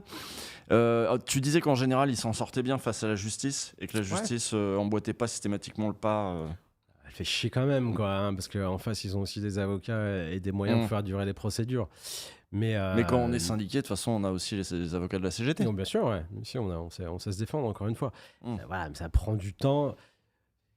On va pas atterrir en prison, quoi. C'est ça que je veux dire. Il faut quand même se dire que on est encore une fois dans du combat social. On a le droit de le faire. Il y a des outils juridiques. Il y a le syndicat pour accompagner, pour aider. On n'est pas des criminels, quoi. Il va y en avoir besoin parce que, bon, bah là, tu vois bien, là, c'est vrai qu'il y a beaucoup de sujets dans l'actualité. Une loi en chasse une autre, beaucoup de lois antisociales sur l'assurance chômage, etc. Maintenant, c'est les seniors qu'il va falloir aussi, dont il faudrait raccourcir la durée d'indemnisation. Et puis, tout ça dans un contexte d'appauvrissement général de la population, y compris des travailleurs. Les gens sont en train d'être de plus en plus dans la merde, de se foutre dans la merde sur leur loyer, sur leur facture d'énergie. Il y a tout qui monte. Les assurances, là aujourd'hui, j'ai vu Bruno Le Maire ce matin, qui devait être chez BFM pour nous dire que les assurances allaient monter, mais que Bruno demandait à ce qu'elles n'augmentent pas trop. Oui, c'est ça, ouais. C'est Bruno demande. Ouais. Bruno demande toujours. Oui, je vais faire en sorte que, que je demande solennellement aux assureurs d'y aller mollo. Bon, voilà. Et dans ce contexte-là, est-ce qu'on va pas avoir besoin d'une nouvelle séquence de mobilisation? Est-ce que là le but c'est pas aussi de construire lorsque après la bataille des retraites il avait été question une des raisons enfin ce que Sophie Binet disait après la bataille des retraites, ça a été on n'était pas assez nombreux en gros au syndicat. Donc là il faut préparer les prochaines échéances sociales qui vont être dures et nécessaires. Alors, vaste sujet, vaste défi, là, moi, je suis juste je suis Sophie Binet du 9-3. Hein, oui, mais c'est très bien. Au niveau national. Oui, alors, ce que dit aussi Sophie, et elle a raison, c'est qu'on a remis quand même le syndicalisme un peu au cœur, au centre du jeu. Hein. Ça se poursuit, l'augmentation des adhésions? Ouais, c'est pas mal la dynamique. Hein. Oui, c'est pas mal. Après, le défi, c'est les organiser, désintégrer. Mais c'est bien. Voilà. Donc, il y a des nouveaux salariés qui nous rejoignent. Maintenant, le futur, je pense que le cadre, l'unité syndicale, et nous, on y est très attachés au niveau de la CGT. Je sais que Sophie bataille au niveau national. Nous, on bataille chacun selon son périmètre pour préserver ce cadre unitaire. Parce que ceux qui profitent de la division syndicale, ce sont les patrons. Hein. Ça, diviser pour mieux régner, c'est vu comme le monde. Donc ça, c'est un premier élément, premier enjeu, un point d'appui important, c'est de préserver cette unité. Et puis, je te le redis, moi je suis un petit artisan du syndicalisme, c'est au quotidien ce qu'on peut implanter dans les boîtes, créer les conditions pour que les salariés s'organisent avec la CGT, leur donner confiance sur la revendication salaire. Et tu vois, au niveau de la Confédération, là, on a tout un kit qui est hyper intéressant, qui accompagne véritablement les salariés. C'est comment tu construis ta revendication, étape par étape. Tu as même un modèle de tract. Voilà. Mais là, genre en ce moment, il y a pas il y a des revendications de construite, de prêt à l'emploi là, pour le mouvement social à venir, c'est-à-dire des demandes précises, hausse du SMIC, je ne sais quoi. Oui, alors ça, c'est quoi les trucs phares là, pour remonter un petit peu le niveau de vie des travailleurs dans ce pays? La revendication de la CGT, c'est 2000, le minimum salarial à 2000 euros brut. Voilà. On souhaite que les salaires soient indexés sur les prix. Tout simple, sur l'inflation. Sur l'inflation, exactement. Comme en Belgique, c'est rien de foufou. Exactement. Et ça fonctionne plutôt pas mal en Belgique. Les patrons se plaignent, donc c'est que ça fonctionne bien. C'est vrai. Très bon indicateur. Quand ils sont chafouins, c'est que c'est plutôt bien. Tu as 50% en plus de l'économie qui repose sur la consommation, tout ça. Puis, on voit bien, tu vois, il y a un moment d'accélération d'un certain nombre d'évolutions, de transformation, que ce soit sur la question d'environnement, les bouger, là, les tensions géopolitiques font qu'il va falloir quand même qu'on réorganise la société d'une nouvelle manière. Donc, il va falloir repenser comment qu'on produit, comment qu'on distribue les richesses, qu'est-ce qu'on produit, pour qui... Bon, ça, c'est, on va dire, la perspective un peu de long parce terme. Que là, si on part sur les tensions géopolitiques... Non, mais je veux dire, ça... Tu veux dire relocalisation, etc. Oui, voilà. ça concerne le quotidien des travailleurs, parce que hausse de l'énergie, genre de choses, quoi. Hein. Puis on l'a vu avec le Covid, là, quand l'Organisation internationale de la production s'est arrêtée, qu'on avait des pénuries de ceci, de cela, que sur certains médicaments... ça fait pas la maille, on les produit plus. Enfin, il y a, je pense, beaucoup de choses. En tout cas, la CGT, on le dit, beaucoup de choses à repenser et on a des propositions. Après, dans le futur immédiat, je te dis, nous, on tape salaire. Il faut que ça grimpe dans les boîtes. Donc, on est là pour accompagner, pour créer les conditions que ça gagne. Et quand ça gagne dans un endroit, ça donne confiance dans un autre et de faire un peu boule de neige. Mais là, c'est salaire. Et c'est vrai que Sophie le martèle, il faut être plus nombreux à la CGT. Il faut être plus nombreux. Donc, il faut être plus inclusif. Peut-être aussi, il y a des choses chez nous qu'il faut peut-être bouger pour intégrer mieux les copines, les salariés femmes, donner à voir ce qui est la réalité du salariat dans sa diversité, racisée, etc. Mais pas que. Enfin, je veux dire... voilà, et en plus, la CGT est beaucoup plus à l'image de la réalité de la vie sociale, quoi. Beaucoup plus. Après, il y a un truc à bosser sur, entre guillemets, la prise de responsabilité. Il faut qu'il y ait plus de femmes pour que... Voilà, et ça, c'est impulsé. J'espère qu'on va avoir des résultats intéressants. Parce que tu vois, dans le syndicalisme, tu as aussi un côté où tu représentes les travailleurs. Donc, il faut que tu sois un peu à l'image du monde du travail, quoi. Ça règle pas tout, mais... voilà, il y a 50% des salariés, c'est des femmes. Donc, il faut beaucoup plus de femmes qui prennent la parole pour les travailleurs en général. Il nous faut des salariés des transports, des salariés... pour les grèves, c'est pratique, les salariés des transports. Alors, ça c'est un des gros objectifs chez nous, c'est d'être un peu plus péchu dans la logistique et les transports. J'ai des souvenirs de 95, il y avait les transports à ce moment-là. Alors, tu parles de quel transport? Transport urbain Transport routier, oui, de marchandises. Ouais, c'est vrai. 95, pour rappeler aux jeunes, c'était un énorme mouvement qui a duré pas très longtemps, mais qui a été très intense, où les grands magasins avaient même peur de plus être approvisionnés. Les gens faisaient des provisions de pâtes et tout. Il faisait froid, novembre-décembre 95. Et aujourd'hui, le problème, c'est que le secteur des transports aussi, il a changé. Pourquoi il y a moins de routiers syndicalistes qu'avant?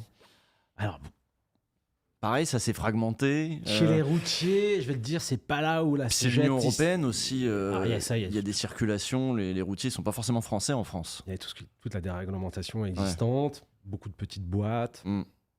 Il y a tout ça. C'est vrai que pas non plus les secteurs où la CGT a été historiquement la plus musclée, mais on a quand même des bases et des points d'appui. Et oui, tu as raison sur la question du rapport de force. Si jamais tu arrives à faire quelque chose de fort dans la logistique et le transport, on te regardera de façon différente. Ouais. Mais c'est éclaté, c'est précaire, c'est dérégulé. Ça travaille en face, hein, ça c'est clair. Hein, ils te font pas de cadeaux. Hein. Donc on a des axes, on a les chantiers un petit peu. Vous y repérés. pensez en termes de ça, il y a des secteurs stratégiques là en cas de grève parce que évidemment par exemple on pense à l'industrie pétrochimique du pétrole tout simplement des comment on dit des raffineurs. Voilà. Les raffineurs. On pense aux raffineurs tout de suite. Qui ont des techniques très très élaborées pour faire grève. Ils peuvent bloquer le cycle de production juste en déposant 2 heures de grève, il suffit de les déposer au bon endroit. Enfin, il y a un vrai savoir-faire de la grève chez les raffineurs. Donc ça, c'est un secteur très stratégique, mais c'est vrai que les routiers, c'en est évidemment un autre. Et c'est une réflexion, ça, qui est amorcée, genre, quand il faudra faire la grève, il va falloir être efficace. Oui, mais la grève, elle ne peut pas être portée que par certains secteurs. Hein, la grève par délégation, ça ne fonctionne pas. Parce que maintenant, les libéraux, ils peuvent attendre un temps, orienter les flux d'une autre manière. Ils savent s'organiser pour faire durer les choses. Mais effectivement, il y a des secteurs qui sont de plus en plus stratégiques actuellement, notamment la logistique. C'est-à-dire qu'on est passé quand même d'une économie où on produisait beaucoup sur place, avec délocalisation, mondialisation, ou plutôt on assemble sur place et on redirige via des flux. Donc si tu bloques les flux, c'est-à-dire que si les salariés ont conscience de la nécessité de se mettre en grève, etc., là, c'est sûr que l'impact, il sera d'une toute autre nature. Alors, tu te rends compte que si demain, tu mets... c'est clair. Voilà.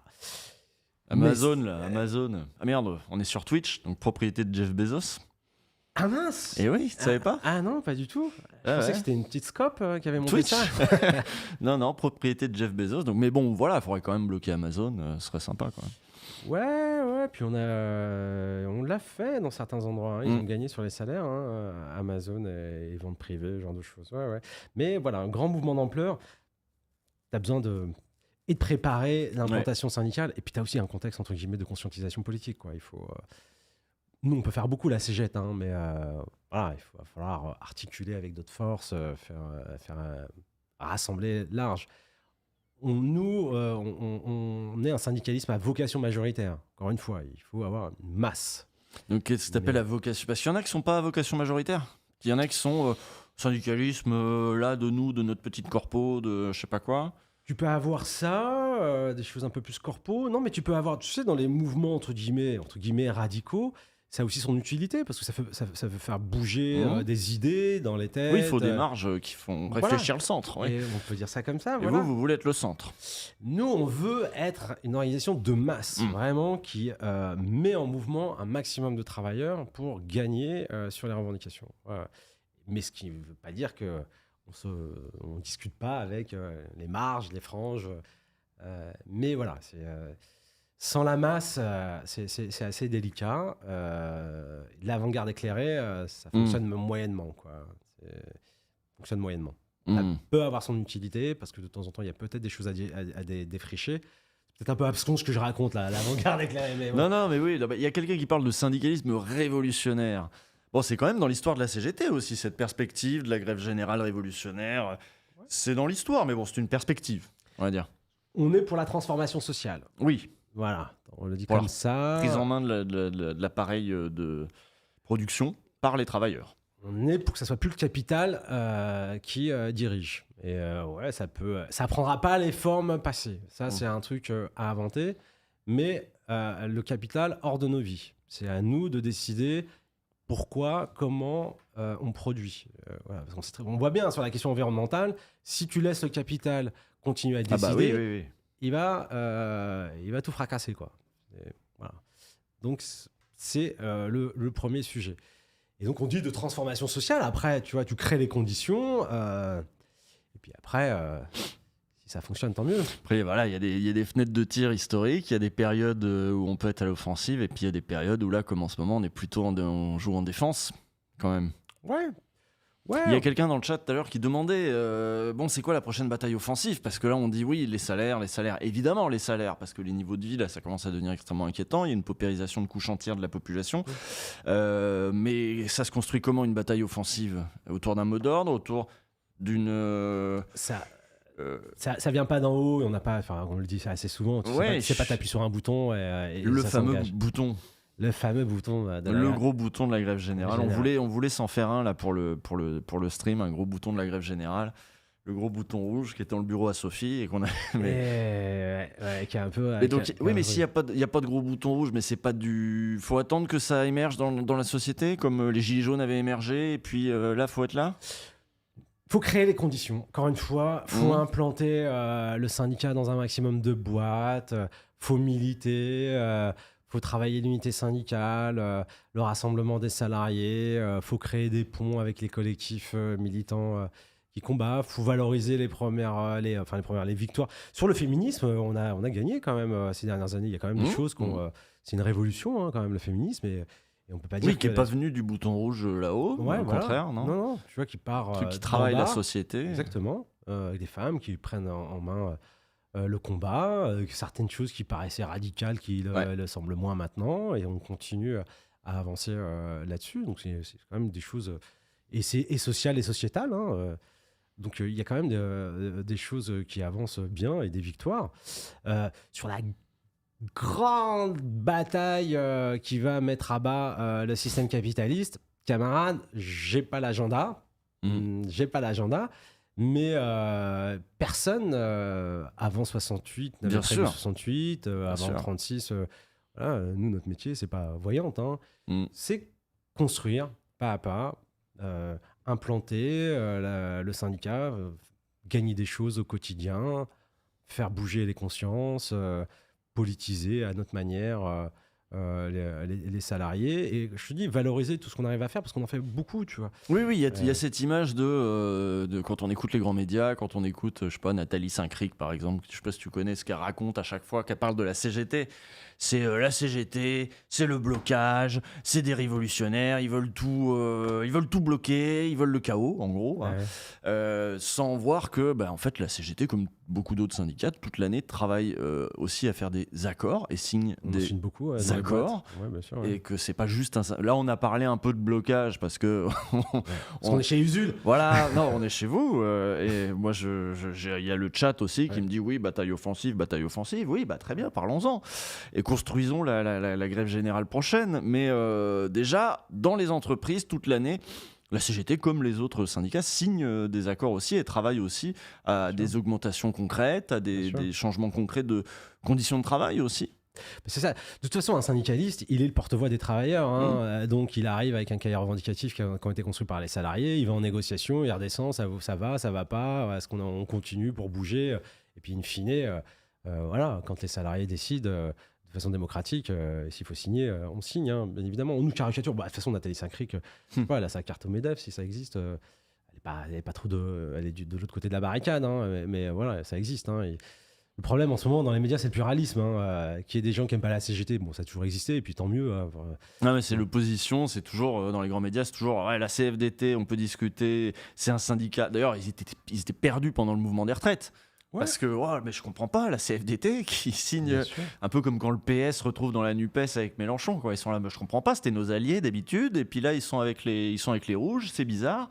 Et oui, mais et du coup voilà, la CGT c'est le pôle méchant normalement pour eux. C'est vrai, ça leur a un peu brouillé leurs repères.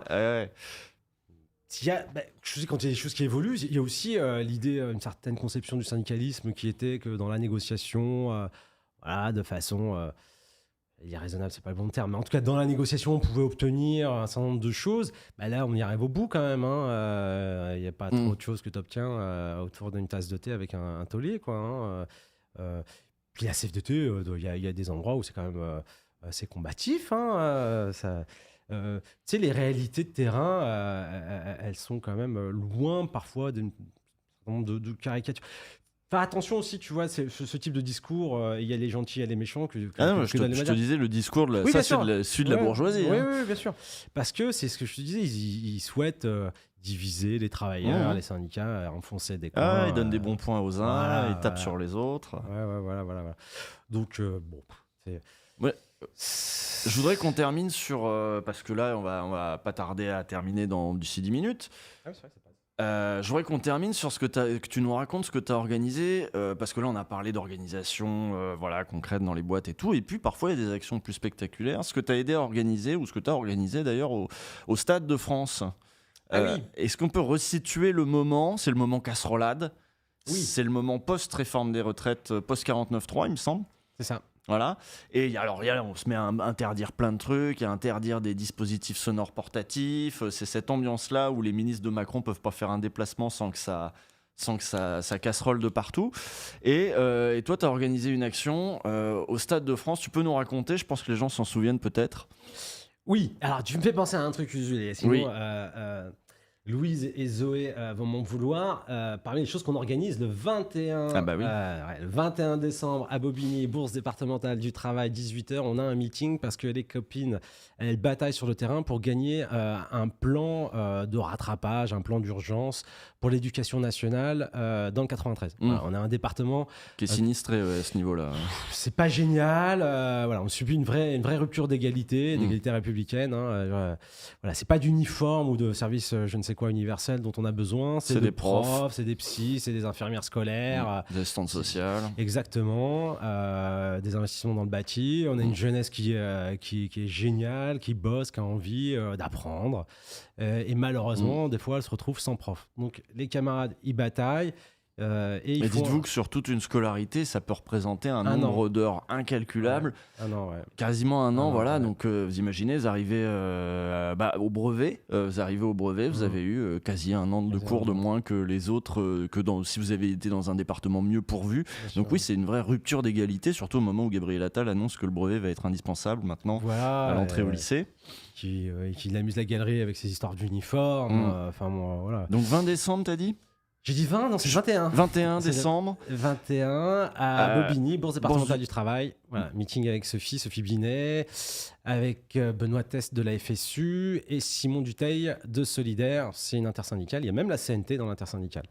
D'accord. Donc voilà. Et je voulais qu'on termine après. Oui, pardon. Sur le. Non, t'avais un autre truc pour agenda. Non, je voulais enchaîner sur cette histoire de carton rouge. Oui, c'est ça, oui. Je voulais qu'on termine là-dessus parce qu'après avoir un peu débroussaillé plein de trucs autour des actions un peu classiques et des trucs classiques de la CGT, là c'est un peu moins classique, c'est un peu plus spectaculaire, c'est un peu plus original. Ouais. Et ça dit aussi que le mouvement ouvrier, il est aussi à inventer, le monde du travail. Bien sûr. Toujours. On a toujours essayé d'être... un peu inventif, comme tu le dis, dans les initiatives, surtout quand on est face à un pouvoir autoritaire, quand on n'a rien de ce qui se passe dans la rue, qui passe en force à l'Assemblée nationale. Là, c'était pour essayer de lui faire entendre la colère populaire qui existait à travers le pays. Alors, qu'est-ce que vous avez fait ? Alors, il se pointe, comme il est de tradition, à la finale de la Coupe de France. Donc, c'est Macron. Oui, pardon. Pour son rôle de représentation de la France. Et puis pour donner la coupe aux vainqueurs. Et donc, nous, on avait prévu de distribuer des cartons rouges et des sifflets pour, à un moment donné, on l'avait dit peut-être à la 49e minute et 3 secondes ou à un autre moment, que le public se lève, lui adresse un carton rouge et le siffle. C'était assez marrant, intéressant, parce qu'on l'a fait pareil avec plein de militants syndicaux. Alors, les cartons rouges, fallait les imprimer, les donner ? Ouais, on est passé par un imprimeur qui nous a fait des petits cartons rouges. Parce que c'est combien de places le Stade de France ? C'est beaucoup, c'est 80 000. On en avait pas 80 000. On avait plus de 40 000 cartons rouges. Ah, quand même. Oui, on avait du matos. Oui, puis on avait mis au pot chaque union départementale. Pareil, c'était unitaire. Et les sifflets, c'est passé ça à la fouille ? Alors, non. Enfin, moyennement, quoi. Moyennement. C'est-à-dire qu'on s'est mangé... un arrêté préfectoral qui interdisait notre action. On a gagné en référé, mais du coup... Trop tard. Non, pas trop tard. C'est 1 heure avant. Donc, voilà, ils ont essayé de polluer un peu notre action. Et puis, il y avait eu des mots d'ordre donnés aux agents de sécurité pour enlever les sifflets et même les cartons rouges à l'entrée du stade. On dit, quel prétexte, enfin bref. Après, ça se cache, c'est vrai que... Alors, oui... c'est vrai, certains l'ont caché, d'autres, bah, t'es en France, quoi. Tu te dis, t'es pas en Corée du Nord, Ouais, quoi. ouais, Tu ouais. peux arriver avec un bout de carton et puis un sifflet dans un stade, quoi. Mm. Donc, ils y sont allés comme ça, de façon honnête, voire naïve, et on leur a retiré. On a Mm. des images et tout, quoi. C'est assez hallucinant. Ça dit aussi quelque chose, tu vois, du truc un peu répressif de ce pouvoir. Hein. Moins il est populaire, plus il réprime. Bon, la petite satisfaction, hein, elle vaut ce qu'elle vaut, c'est que il n'a pas pu faire son petit show habituel et aller sur. Bah, il s'est fait huer copieusement. Il s'est fait huer. Parce qu'il a tenté un petit discours. Écoute, je sais pas, parce que moi j'étais. Oui, sûrement. Parce que ah bon, il a tenté un petit discours. Ah non, je là, tu confonds avec le confonds rugby. avec le rugby, ouais. Je confonds avec le rugby. Non, c'était Ouais. la finale de Coupe de France là, dont on parle. Donc Exactement. C'était un Ouais. peu avant. Et donc, Et on s'est dit, on a peut-être donné des idées aux rugbyman, nous, les footballeurs, peut-être. Non, là, ce qui s'est passé, c'est qu'il n'a pas pu fouler la pelouse. Il a pas du stade. tenté. Non. D'accord, Il n'a ouais. pas donné la coupe. Il est resté claque-muré, là, dans sa tribune. Donc, il était quand même sous pression. Mm. Voilà, la petite satisfaction. Mais malheureusement, cette fichue réforme est tout de même passée. Il y en aura d'autres. On va pas terminer là-dessus quand même. Non, Malheureusement, il y en on aura- a il y en aura perdu. d'autres. Ouais, Il y mais en aura bon, il a foutu la honte. Il a pas pu parader, d'accord. Ouais, et puis ça nous a permis, encore une fois, de rassembler des militants dans leur diversité, d'avoir une espèce d'expérience assez Collective. sympa. Ouais, on a bu le coup à la fin, on s'est revu derrière, et puis c'est comme ça que tu fais grandir un petit peu notre outil militant, on appelle ça comme ça, Mm. et puis on renforce aussi les liens avec les autres orgas, FSU, Solidaire, et Faux Dead, quoi, parce qu'on était tous ensemble sur cette initiative. C'est ça qui est fun aussi dans le syndicat, c'est que Ah des ouais, trucs je crois marrants. que la lumière s'éteint pour dire que c'est l'heure de déjeuner normalement à 12h30, c'est ça? On m'avait prévenu la dernière fois. De toute façon, nous, il va être l'heure de se dire au revoir. Hein, voilà, on vient rallumer. Merci. Nous, de toute façon, il va être l'heure de se dire au revoir. Merci beaucoup, Kamel. Merci, T'as un Jules. mot de la fin prochaine. Donc là, on a parlé du meeting le 21 Le 21, à à Bobigny. Bobigny, 18h, pour l'éducation. Voilà, pour gagner des moyens pour la jeunesse du 93 et aussi pour permettre aux profs d'exercer leur mission dans de bonnes conditions. Dernier mot, j'ai vu un super dessin animé où Jules tient un petit rôle. Oui. Il est professeur dans un truc qui est pas mal, une espèce de polar de science-fiction, d'SF, fait par un Français. Je connaissais pas, j'ai vu ça avec mon gamin. Voilà, Mars Express. Mars Toujours Express. en salle, mais c'était pas le propos de ce stream. mais Non, mais ouais, voilà, ça dit un truc sur les robots, les travailleurs, tout ça. c'est vrai qu'il y a un... Mais exactement, il y a un petit- propos il y a un là-dessus. petit propos quand même. C'est vrai. Et sur les capitalistes aussi. Exactement. Oui, tout à fait. C'est limite complotiste quand même. Hein. Non.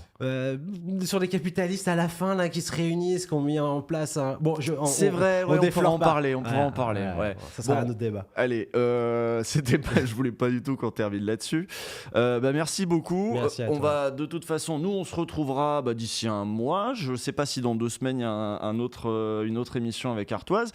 Il y aura à mon avis plein d'autres sujets à couvrir et n'hésitez pas toujours. Hein, le message central c'est syndiquez-vous si vous pouvez et si vous pouvez pas créer la branche CG, créer le syndicat CGT dans votre boîte autant que faire se peut et prenez contact, allez sur le site.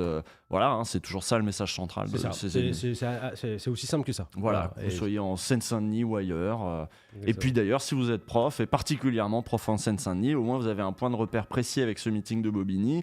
Du coup, il y aura des camarades là-bas. Exactement. Vous pourrez prendre contact aussi là-bas directement. Ça peut être très bien. C'est ça, pour être tous ensemble à CGT. Exactement. Merci beaucoup d'avoir suivi ce stream. Merci à tout le monde. Merci à l'équipe technique qui a permis que tout ça soit bien. Vous avez vu, on a un nouveau bureau. C'était très bien aussi. Moi, je préfère comme ça cette organisation-là. C'est très bien. Nous, on va aller déjeuner. Merci à vous. Merci d'avoir suivi ce stream. Et à la prochaine fois. Au revoir. Au revoir. J'espère que j'ai rien oublié. Au revoir.